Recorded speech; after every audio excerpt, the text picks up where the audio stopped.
아마 제가 그 청년 때 같은데요. 수련회를 가는데 참 인상 깊었던 그런 기억에 남는 시간이 있어요. 종이를 한 장씩 다 이렇게 나눠주더니만은 각자가 자기 인생에 이렇게 이제 선을 그어놓고 그 선을 중심으로 해서 가장 인생에서 좋았던 시간들, 또 가장 힘들었던 시간들, 이 그래프로 한번 그려보라는 거예요. 태어나서부터 지금까지 쭉 돌아보면서 그때 제가 처음으로 제가 기억나는 어린 시절부터 이렇게 한번 그래프를 그려본 기억이 있습니다. 그러니까 의외로 참 좋았던 시절도 있었지만 그래프가 쫙 내려가던 그런 시간들이 있었더라고요. 그러면서 제가 아마 처음으로 제 인생을 한번 돌아보는 그런 시간들이었는데요. 굉장히 인상 깊었습니다. 그래서 그런데 요즘도 가끔씩 혼자 한번 그런 시간들을 가질 때가 있어요. 좋았던 시간들, 그러나 너무 제게 있어서 힘들었던 그런 또 시간들 이죠. 돌아보면은 뭐 그런 여러 가지 곡선들이 올라갔다 내려갔다 하는데 그 중에 이제 늘 말씀드리지만 제가 힘들었던 그 그래프가 탁 내려갔던 때가 이제 대학을 떨어지고 재수를 할 때 이제 툭 떨어졌던 시간이고, 또 이제 결혼을 할 때 쫙 올라갔다가 이제 결혼하고 또 이제 한 3년 정도 이제 아이가 없었을 때 또 툭 떨어졌다가 또 이제 유학 초기에 이제 학교에 들어갈 그 대학원에서 요구하는 그 영어 시험 점수가 있었어요. 그 이제 마지막 시험 그거 이제 못 얻으면 이제 굉장히 어려워지는, 정말 조마조마했던 그런 시간들, 뭐 쭉 이렇게 이제 뭐 학교 논문 프로포즈를 내든 뭐 여러 가지 또 개척하고 또 목회하면서 여러 이제 시간들을 쭉 돌아보는데 보니까 인생이 항상 위로 올라가지 않더라고요. 이게 곡선이 내려왔다 올라갔다가, 그러니까 인생 그 고비고비마다 장애물이 있었다는 것이죠. 그래서 제가 깨닫는 것이 뭐냐면 참 인생이 시험이 없는 인생은 없구나 라는 생각입니다. 오늘 우리가 읽은 이 야고보의 편지의 내용이 바로 그런 내용입니다. 야고보는 예수를 믿는 것 때문에 박해를 받아가지고 소아시아 전역으로 흩어진 이 성도들, 그들에게 여러 가지 어려운 환경과 시험적인 요소들은 피할 수가 없었습니다. 그들이 간 낯선 지역, 거기서 유대인들이 있었고 또 이방인들이 있었고, 유대인들은 유대인대로 이 사람들을 싫어하고, 또 이방인들대로 이 사람들을 싫어하고, 이 중간에 샌드위치처럼 끼어가지고 이러지도 못하고 저러지도 못하고 참 어려운 그런 시간들.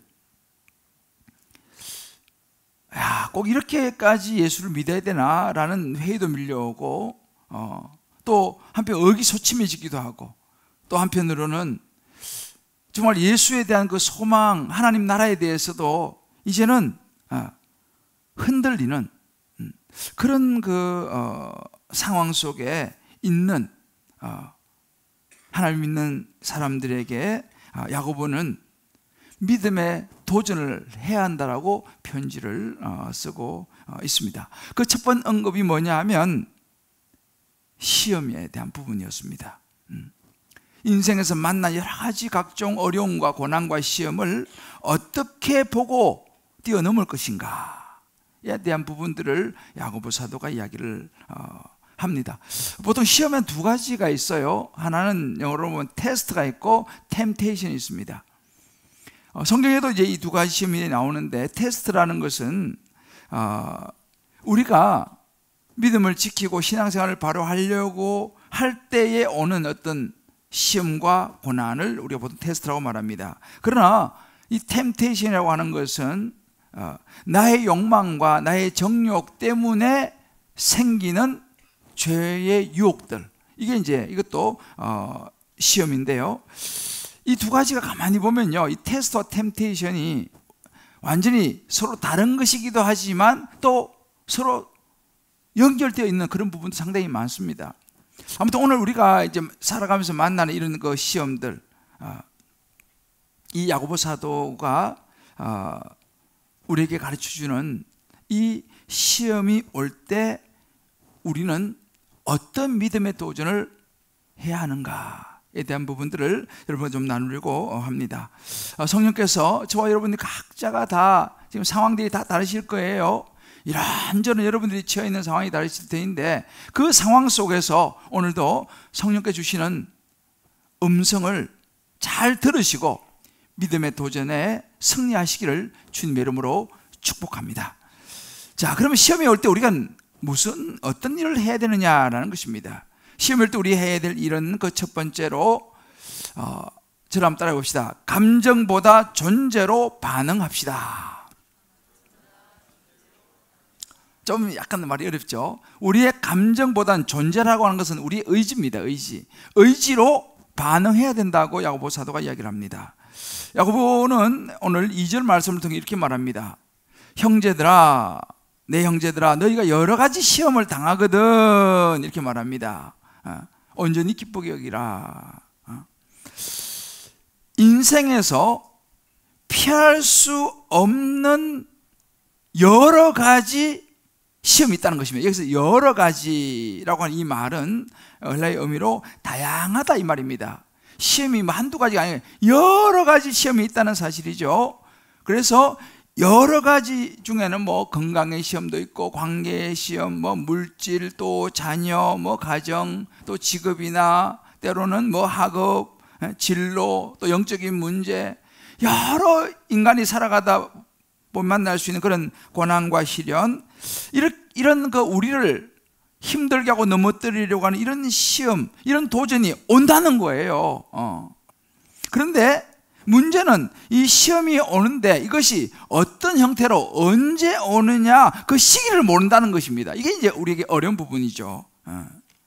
여기서 시험을 당하거든 이라고 하는 말, 여기 보면요, 이 시험을 당하거든 우리말에는 여기 없어요. 그런데 영어로 보면, 원래 이 헬라어로는 여기에 그 호탄이라고 하는 그 접속사가 들어가요. 영어로 보면 whenever이라고 나와 있죠. 우리말에는 이 말이 없지 않나, 그죠? Whenever you encounter various trials, 그러니까 여러분이 다양한 trials, 이런 여러 시련과 시험을 encounter 할 때, whenever, 만날 때마다, 그때가 언제인지 몰라요. 만날 때마다 이 말 속에 우리에게 다가오는 시험은 마치 불청객처럼 불쑥 찾아온다는 것입니다. 전혀 예고 없이 찾아온다는 거예요. 하루아침에 찾아온다는 것입니다. 여러분 욥기를 잘 알죠. 욥이 하루아침에 자식들이 다 죽어버렸어요. 자기의 가축들이 다 죽어버렸습니다. 자기 몸도 병들어 버렸습니다. 하루아침에 그래 됐어요. 이게 우리가 살아가면서 만날 수 있는 시험이라는 것입니다. 그런데 여러분 보세요. 이게 또 이 의미 속에는 시험이 그럼 우리 인생에서 한 번만 오느냐? 그것도 아니에요. 어떤 사람에게는 한 번이 오지만 어떤 사람은 두 번, 세 번, 여러 번 우리에게 심지어 수시로 시험이 찾아올 수 있다는 사실입니다. 여러분 구약에 보면요, 요셉이 형들에게 아버지 심부름으로 떡 갖다 주러 갔다가 형들한테 붙잡혀가지고 구덩이에 던져버려 버리잖아요. 요셉이 그런 일이 있으려고 어떻게 생각했겠습니까? 형들이 나를 이렇게 죽이려고 할지 어떻게 알았어요? 그러니까 이게 우리 인생이라는 것입니다. 하루아침에 이런 일들이 일어난다는 사실이에요. 자, 그러면 오늘 야고보가 말하는 것은 뭐냐면, 그러면 예수 믿는 사람들은 이런 시험에서 다 면제를 받느냐? 아니라는 거예요. 예수 믿는다고 해서 이 모든 시험에서 다 우리는 면제받고 그런 시험이 우리 인생에 없다가 아니라고 야고보는 이야기를 하고 있어요. 내 형제들아 너희가 여러 가지 시험을 당하거든. 이 말은 뭐냐면 여기서 말하는 형제들은 예수 믿는 사람들입니다. 여러분들이 살아가면서 시험을 당할 때가 온다는 거예요. 베드로 사도도요, 베드로전서 4장 12절 이렇게 말합니다. 사랑하는 자들아 너희를 연단하려고 오는 불시험을 이상한 일 당하는 것이 이상히 여기지 말라 그랬어요. 왜 나한테 왜 이런 시험이 오지? 이상하게 생각하지 말라는 거예요. 예수 믿어도 신앙인들에게도 신앙생활 하다 보면 이런 시험이 온다는 이야기입니다. 미리 이야기를 하고 있습니다. 그러니까 이상하게 생각하지 말라는 거예요. 왜 나한테만 오지? 그렇게 생각하지 말라는 것입니다. 누구에게나 온다는 사실이에요. 그래서 우리가 생각할 수 있는 핵심이 뭐냐면 이런 시험이 올 때 우리가 어떻게 반응할 것이냐는 것입니다. 이 시험을 어떻게 볼 것이냐, 이 시험에 대한 우리의 반응과 우리의 태도가 너무너무 중요하다는 사실이죠. 생각지도 못한 일들이 우리 인생에 닥쳐왔을 때 우리는 어떻게 반응하고 어떻게 대처할 것인가. 이 야고보는 이 시험을 얘기했잖아요. 여러 가지 시험을 당하거든. 여기서 말하는 이 시험이라는 이 단어를 좀 이해해야 돼요. 이 시험이라고 하는 단어는 페이라스모스라고 하는 원어인데 영어로는요 보면 NIV에 temptation이라고 나와요. 시험. 왜 여기서 이 시험을 유혹이라고 나올까? 유혹이라고 쓸까라고 하는 거죠. 여러분 보세요. 시험이라고 하는 것은 대체로 우리를요 거룩하게 만들어주기도 하지만 그것보다는 우리를 넘어뜨리게 만드는 경우가 훨씬 많습니다. 왜 그렇습니까? 고난을 겪으면 사람은요 믿음을 잃어버리기가 쉬워요. 고난과 시련이 다가오면 우리가 침체에 빠지기가 쉬워요. 절망과 좌절하기 쉽습니다. 하나님을 향해서 원망하고 불평하기가 쉽습니다. 그래서 우리는 그런 어려운 상황에서 빠져나오기 위해서 때로는 죄와 타협하기도 해요. 이제 그렇게 되면 어떻게 됩니까? 그렇게 죄를 짓게 되는 거죠. 이게 실제 우리의 삶입니다. 그래서 사실 많은 경우가 이런 시험과 고난이 오게 되면 거기에 넘어질 가능성이 훨씬 많습니다. 그래도 안 넘어지는 사람들도 있어요. 욥도 나중에 승리하지 않습니까? 그러나 처음에 욥도 흔들렸어요. 이해할 수 없었기 때문에. 그러나 많은 경우가 그런 시험이 오면 흔들리고 그 흔들리면서 좌절하고 낙심하고 죄와 연결될 수 있다는 사실이죠. 왜? 일단 빠져나오고 봐야 되니까. 그때 우리가 정신을 똑바로 차려야 된다 라고 야고보 사도가 이야기를 하는 거죠. 이를 시험과 고난과 시련이 왔을 때 우리가 정신을 똑바로 차리지 아니하면 자칫하면 우리는 죄에 넘어져 버리고요 우리 신앙을 잃어버리게 되고요 우리의 믿음을 잃어버리게 된다는 사실입니다. 그래서 예수님도 이렇게 말씀하셨어요. 마태복음 6장 13절에 우리를 시험에 들게 하지 마옵시고, 주기도문에 이걸 가르쳤어요. 시험에 들지 말게 하옵시고. 왜? 이 말은 뭐냐면 우리는 살아가면서 시험 들 가능성이 아주 많다는 사실이에요. 자, 그러면 우리가 이런 시험이 올 때, 이런 어려움과 고난이 올 때에 이 죄에 빠지지 않고 이 시험을 통과하기 위해서는 어떻게 해야 되느냐? 이것이 오늘 야고보 사도가 우리에게 이야기해 주는 첫 번째 포인트입니다. 오늘 2절 말씀 보게 되면 내 형제들 너희가 여러 가지 시험을 당하거든 온전히 기쁘게 여기라 라고 말합니다. 이거는 consider it all joy라고 씁니다. 자, 이런 시험이 왔을 때 온전히 기쁘게 여기라. 이게 무슨 말인가? 여기서 말하는 온전이라고 하는 이 말은요 모든 것이라는 의미가 있습니다. 그것이 어떤 시험이든지 간에 기쁘게, 여기서 말하는 기쁨이라는 것은 원래 카라라고 하는 원어인데요 모든 상황에서 그냥 항상 웃고 다녀라 이런 의미가 아닙니다. 시험이 오는데, 그것도 여러 종류의 시험이 우리에게 오는데 그 상황 속에서 웃기가 어렵죠. 힘든데 어떻게 웃습니까? 그런 웃으면서 항상 다닌다라고 하는 그런 의미가 아니라 그 상황 너무 힘들지만 그 상황 속에서 여기서 말하는 기쁨이라는 것은 하나님에 대한 신뢰를 이야기하는 거예요. 하나님을 그런 상황 속에서 신뢰하고 흔들리지 않는 의지적인 감사입니다. 의지적인 감사예요. 의지적으로 내가 감사하는 거예요. 의지적으로 내가 하나님을 신뢰하는 거예요. 여기서 여기라 라고 이 말은요, 감정이 아니라 사고를 나타내는 동사예요. 그러니까 다시 말해 이런 이야기입니다. 야고보가 내게 어떤 시험이 되는 큰 시련의 시간이 다가오면 그 환경에 대해서 내 감정을 따라가지 말고 내 느낌을 따라가지 말고 그때 나의 하나님을 신뢰하는 의지를 따라서 생각하고 행동해라 라고 하는 이야기예요. 여기서 의지가 나오는 것입니다. 우리는 자연적으로 감정이 나오죠. 어떤 고난과 시련과 시험을 당하면 감정이 올라와요. 그때 그 감정에 따라가지 말고 하나님을 신뢰하는 그 의지로 반응을 해서 감사하고 그 상황 속에서도 하나님을 바라봐야 된다라고 하는 말을 야고보가 했습니다. 우리가 살면서요, 우리도 그럴 수 있어요. 도저히 이해가 되지 않은 일을 만날 수 있습니다. 어떤 분이 이럴 수 있어요. 나는 이렇게 하는 일마다 일이 안 되냐. 내가 얼마나 성실하게 살아왔는데 내게 왜 이런 일이 일어나느냐.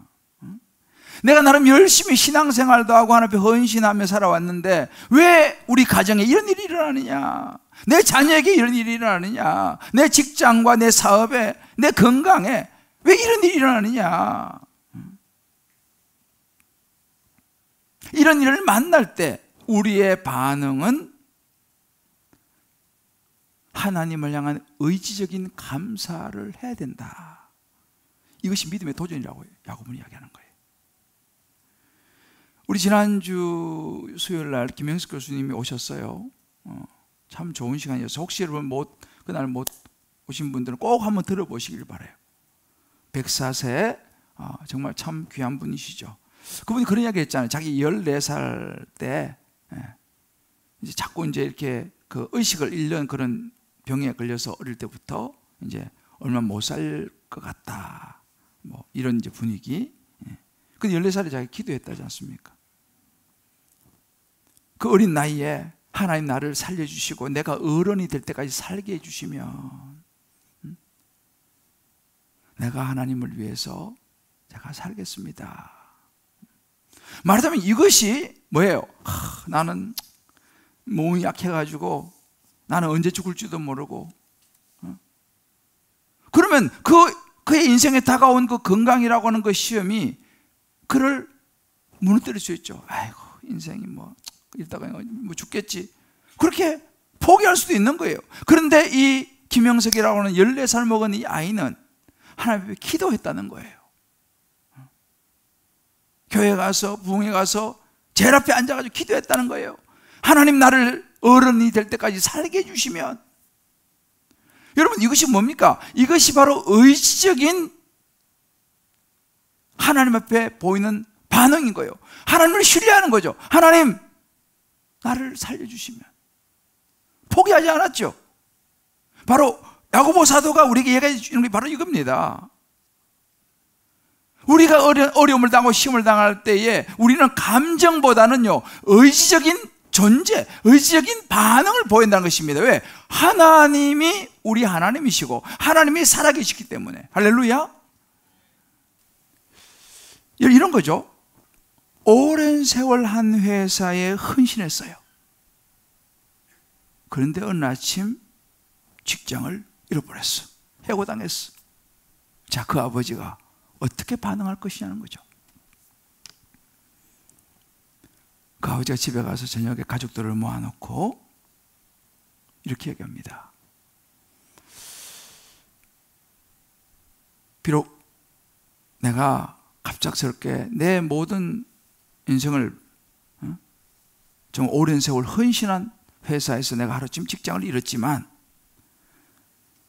이렇게 하나님을 의지할 수 있는 기회를 주신 것, 우리 하나님께 감사하자 라고 가장이 이야기를 하는 것입니다. 그 하나님께 우리 감사하자. 왜? 우리는 하나님이 계시니까. 친구들에게 왕따를 당했어요. 학교에서도 예수 믿고 뭐 이렇게 하는 거 요즘 애들 싫어하잖아요. 바로 그럴 때 나는 비록 친구들이 나를 왕따를 시킨다 하더라도 나는 하나님 말씀대로 사는 것을 포기하지 않겠어요. 나는 하나님 말씀을 따라 살 거예요 라고 말하는 거,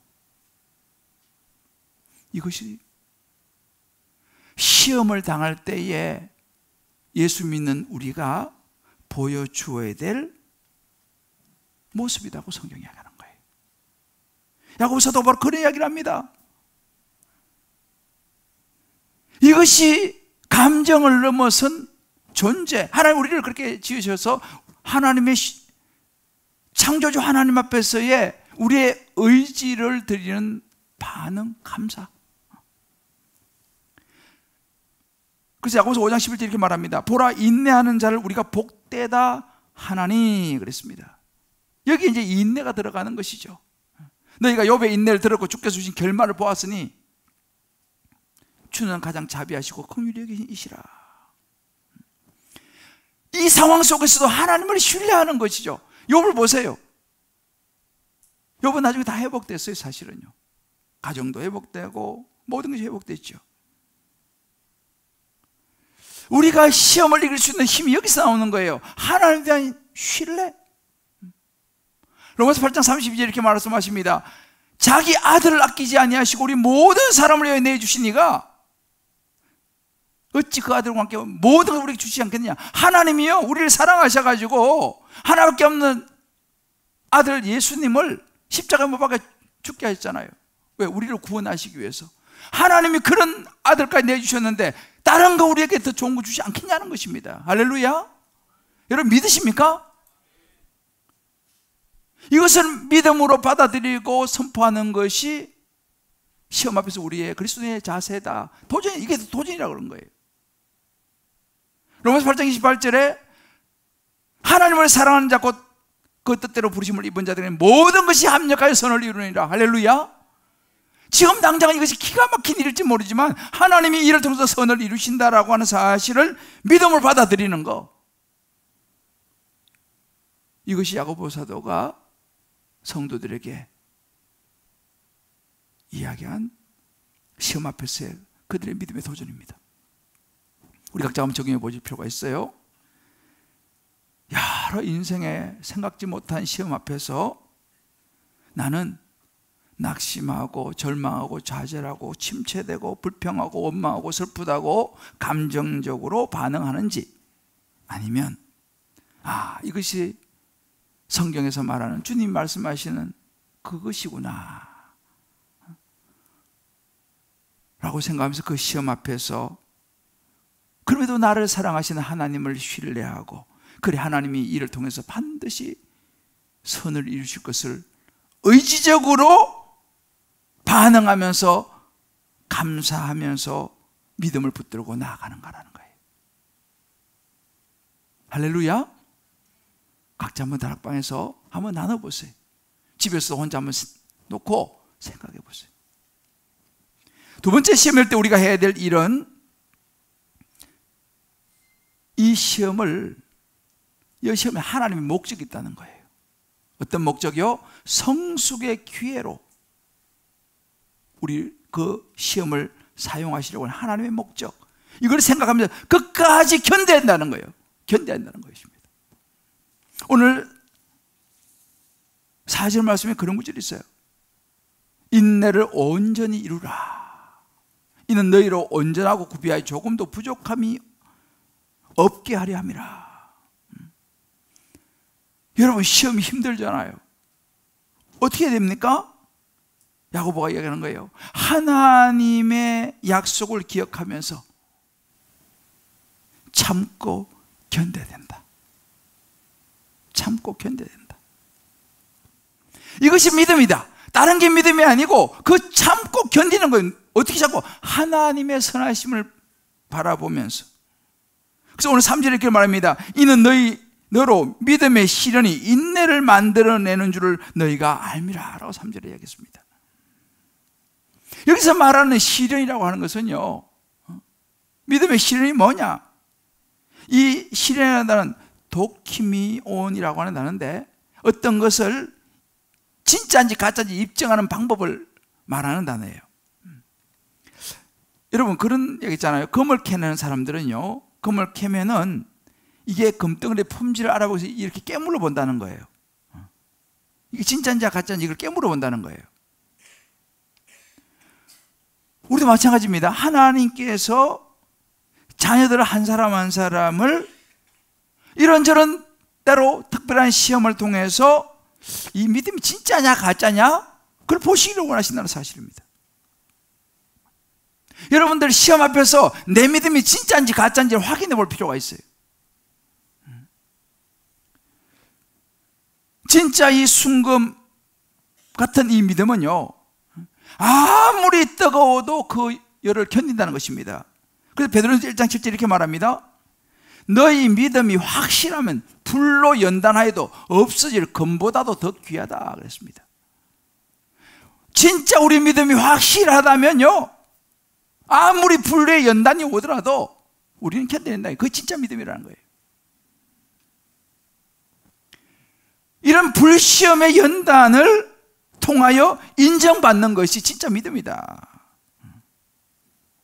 그래서 필립이 안시는 그렇게 이야기합니다. 하나님은 우리를 입증하시기 위해서 시험을 허용하신다는 거예요. 진짜 너가 믿음이 있냐 없냐 내가 한번 보자.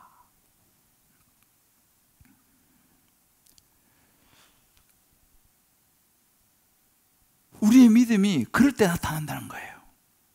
평상시에는 믿음이 있는지 없는지 뭐 목사 그러니까 와 목사 믿음이 있겠지 그러지 모른다는 거예요.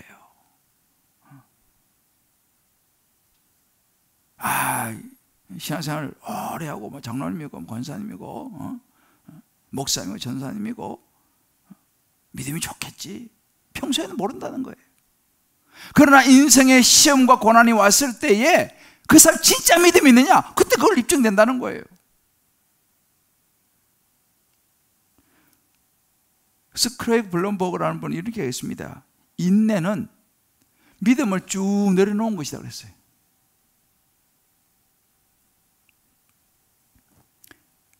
하나님이요 때로 우리의 믿음을 시험한다는 사실입니다. 자, 그러면요 여러분 이걸 잘 이해하셔야 돼요. 하나님께서 우리를 시험하실 때에 마치 시험 대상처럼 너가 어디까지 견디는지 보자 해가지고 무슨 뭐 과학자처럼이잖아요. 너가 어디 여기까지 견디냐 저기까지 견디냐 내가 테스트 해보자. 하나님은 그런 분은 아니세요. 우리를 힘들게 해가지고 네가 어디까지 버티는지 보자 그런 하나님이 아니세요. 하나님은 그럼 왜 우리에게 그렇게 우리를 고난과 때로는 시험 가운데 몰아가시느냐? 우리 인생에 하나님의 수준이 있어요. 우리 인생에 가장 좋은 것을 주시고자 하시는 하나님의 계획이 있습니다. 우리를 성장시키고 성숙시키고자 하는 하나님의 그 수치가 있어요. 거기까지 올라가려면은 우리의 영적인 근육을 키워야 되는 거예요. 때로는 영적인 음식을 먹어야 되는 거예요. 우리 인생의 스케줄을 시간을 하나님께서 좀 관리해 주셔야 되는 거예요. 개인 트레이너처럼 말이죠. 그냥 우리가 몸이 좋아지는 게 아니에요. 여러분들 그 피트니스에 가면 개인 PT 그 트레이너가 있지 않습니까? 그 사람 다 알아요. 아, 선생님은 이쪽 근육이 좀 약하시네요. 여기를 좀 보강해야겠습니다. 그러면 이거 좀 하셔야 됩니다. 다 그 사람에게 맞게 해주는 거예요. 하나님께 우리를 보실 때 네가 어디까지 견디나 보자, 이런 차원이 아니라 내가 보니 너는 이렇게 이 정도로 쓰임을 받아야 되는데 그러기 위해서 너는 이 부분을 좀 강화해야겠구나, 이런 영적인 근육이 필요하구나. 그러니까 인내의 목적은요, 여러분, 인내는 목적은 아니에요. 참는 것이 목적은 아니에요. 그건 과정이에요. 그럼 인내의 목적이 뭐냐? 우리를 성숙시키는 거죠. 하나님 보시기에 성숙한 작품을 만들어내는 것입니다. 이것이 목적이에요. 인내는 목적이 아니에요. 과정이에요. 그래서 여러분 가만히 보세요. 주변에 참 신앙이 훌륭하고 인품이 훌륭하신 그런 분들을 보면요, 그냥 그렇게 된 분들이 없어요. 그냥 하루아침에 그렇게 된 분이 없어요. 대부분의 혹독한 시련 속에서 하나님이 그를 만들어 가신 거죠.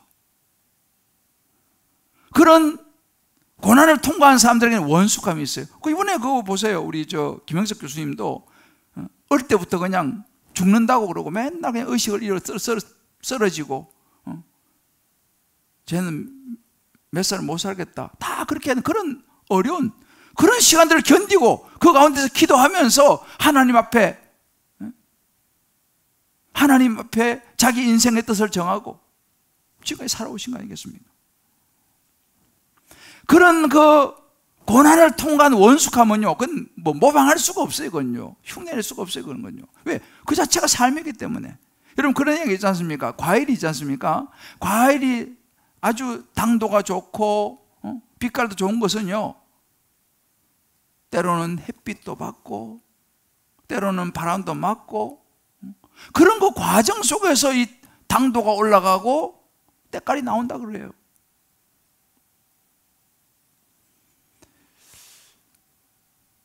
여러분 아시는 욥도 마찬가지죠. 얼마나 그가 참 기가 막히게 하루아침에 그냥 가족이 다 죽어버리고 가축이 다 죽어버리고 기가 막힌 일을 만났지만 마지막에 그런 그 인내를 통해서 엄청 큰 복을 받지 않습니까? 그 욥기 24장 10절 이렇게 말합니다.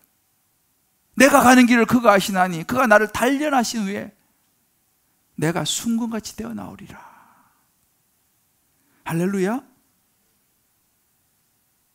농부도요, 농사가 그냥 되는 게 아니에요. 우리 알잖아요. 봄부터 열심히 준비해서 여름 때학비스를 맞으면서 일하고 해가지고 결실을 거두는 거 마찬가지입니다. 우리가 때로는 많은 시련을, 고난을 겪지 않고는요, 우리 성격이요 잘 안 다듬어진다니까요. 어렵고 큰 일을 만나면서 우리의 생각이 넓어지고 부드러워지고, 바닷가 가면 있지 않습니까? 거기 뭐 자갈이 뭐 하루아침에 그래 동글동글해졌습니까? 수많은 파도에 휩쓸리면서 뾰족했던 그 돌들이 둥글둥글해지는 것과 마찬가지죠. 그러니까 사실은 이런 고난을 경험해보지 못한 사람들은요, 사실 다른 사람들 별로 공감을 못해요. 왜? 고난이 자기는 없었는데 뭐 누구를 어떻게 위로해 주겠습니까? 이런 고난들을 경험해 봤던 사람들은요, 그 다른 사람들의 아픔을 공감해 줄 수 있는 거예요. 저도 마찬가지예요. 인생에 돌아보면 힘들었던 그 그래프가 뚝 떨어졌던 그런 시간들이, 그때는 무지 힘들었지만 돌아보면 그 시간이 없었으면, 그 제가 대학에 떨어지고 재수하고 이런 시간이 없었으면 제가 그런 세계를 이해를 못한다니까요. 야, 어떻게 대학을 떨어질 수가 있냐, 뭐 이런 이야기를 했었고 말이죠. 어떻게 하면 점수를 못 받을 수 있냐? 왜? 자기는 점수를 못 받아 봤어야지. 이해를 못하는 거예요. 그러면서 저는 참 감사한 거죠. 왜? 그런 바닥도 경험해보고, 결혼했는데 또 애가 나지 않는 그런 시간들 수년을 보내보니까 자식을 논다는 것이 얼마나 귀한 것인지도 깨닫게 되고, 그러면서 제가 많이 성숙해지는 거예요. 인생을 이해하게 되는 거예요. 목회도 마찬가지입니다. 제가 목회하면서 여러 가지 어려움을 겪었습니다. 그런데 돌아보면 그래요. 그런 어려움이 없었으면 내가, 교회는 뭐 지금보다 훨씬 뭐 수천 명으로 커졌을지 모르겠지만은, 정말 내가 성도들 한 사람 한 사람의 아픔을 끌어안고 이 사람들을 체휼하고 공감하고 받아줄 수 있었겠냐? 글쎄요. 대형교회 목사 돼가지고 게임 주고 뭐 이렇게 했을지 모르지만 글쎄요. 그리고 돌아보면은 저는 요즘 날마다 제가 고백하는 게 그런 거예요. 하나님, 내 인생에, 내 목회 인생에 이런 시련이, 이 어려움이 참 감사합니다. 참 감사합니다. 베드로도 베드로전서 5장 6절 이렇게 말합니다. 그러므로 하나님이 내가 손 아래에서 겸손하라. 때가 되면 너희를 높이시리라. 할렐루야. 하나님이 빚어내시는 거예요. 제가 우리 한 집사님의 나눔을 좀 나누고 오늘 말씀을 마무리하겠습니다. 체감온도 영하 17도의 아이는 심사원에 들어갔습니다. 왜 이렇게까지 하셔야 했는지 하나님께 답을 드려야 했습니다. 도저히 이해가 되지 않았고 원통했고, 주께 답을 듣기 위해 큐티, 통독, 각종 예배와 기도 속에서 산지 2주째 주님은 나와 교제하고 싶었다는 말씀을 주셨습니다. 설교 말씀을 통해, 통독을 통해, 큐티를 통해 동일하게 여러 번 말씀하시니 주님의 뜻임을 인정하지 않을 수 없었고, 눈이 퉁퉁 붓도록 울고 또 울게 되었습니다.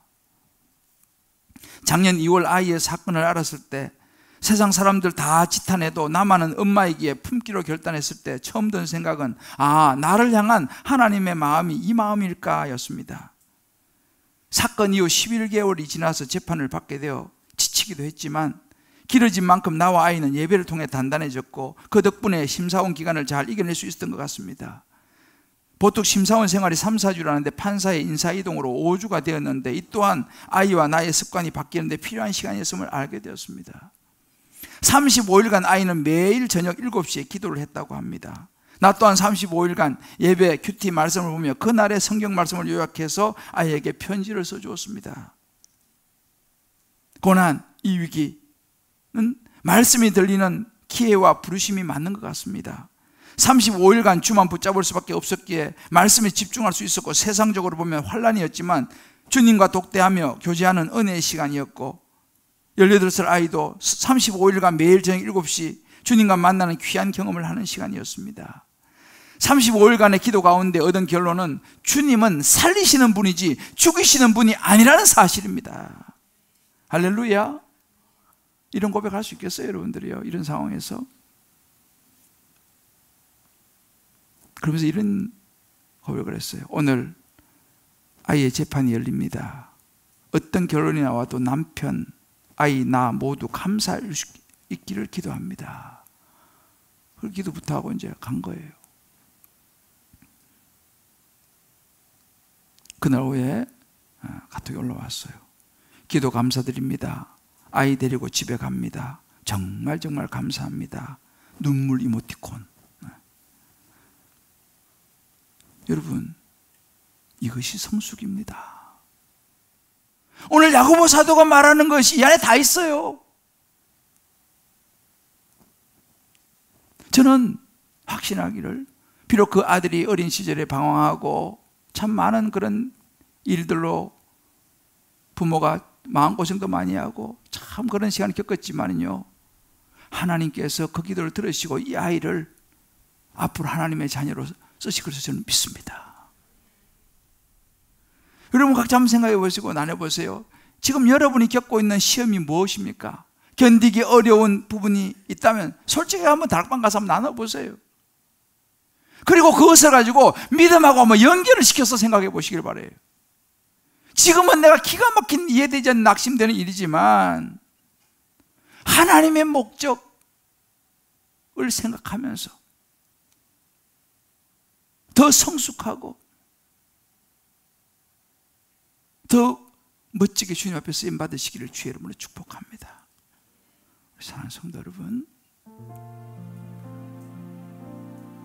아마 지금 이 순간도 여러분들 중에서는 시험을 당하고 계신 분이 있을지 모르겠어요. 왜 나에게 이런 고난이 왔느냐? 왜 내 인생에 이런 일이 생기지? 그때 오늘 이 말씀을 기억하시길 바라요. 더 좋은 것이 오려나 보다. 자, 저를 한번 따라해 봅시다. 더 좋은 것이 오려나 보다. 하나님이 나를 신뢰하시나 보다. 하나님이 나를 욥으로 쓰시려나 보다. 할렐루야. 이건 감정으로는 안 됩니다. 의지적으로 하나님 앞에 서야 돼요. 의지적으로. 히브리서 12장 2절에 말씀하십니다. 믿음의 주요 온전케 하시는 예수를 바라보자. 여러분, 하나님 앞에서 의지적으로 결단하시기를 바라요.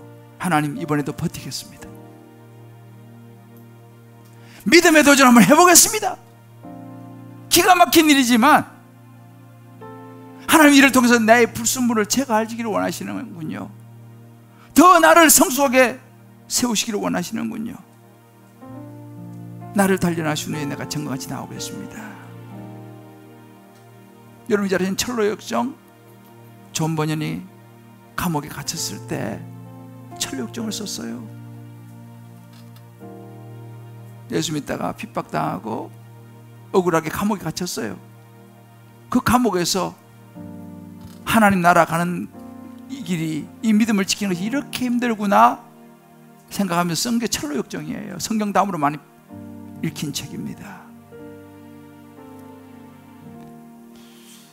우리 모두도 기도할 때마다 주변에 시험 당하는 이들을 위해서 꼭 기도해 주시길 바라요. 그들 우리의 기도가 필요해요.